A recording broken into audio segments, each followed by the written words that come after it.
That's right, the Dwumfour family coming face to face with the accused killer of their loved one for the first time here in court today.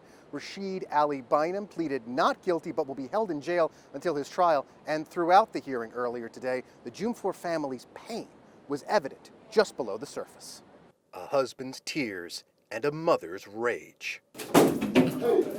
Mary Dwumfour reacting with fury towards her daughter's accused killer in court before she was handcuffed by sheriff's officers and charged with disorderly conduct. The entire family is very emotional. This is the first time they've been in close proximity to the individual who's accused of taking their daughter's life. It was very traumatic and very upsetting. Mary Dwumfour was released on a summons. Family attorney John Wisniewski will represent Mary Dwumfour at a municipal court hearing to try and get charges dropped.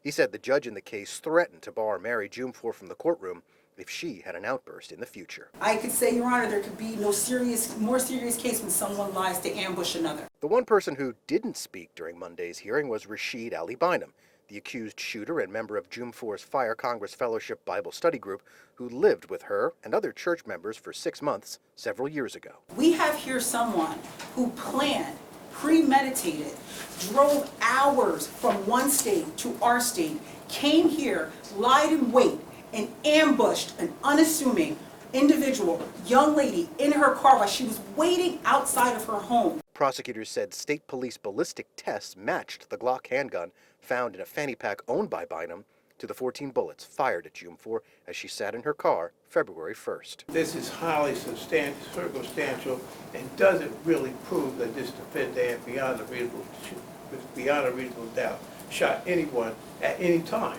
Bynum defense attorney Thomas Ashley called the case circumstantial and said no eyewitness had identified Bynum as the shooter, simply a dark figure seen at the scene of the shooting and on video. To suggest that that dark figure, quote unquote, was in fact Mr. Bynum is a intellectual leap, to say the least.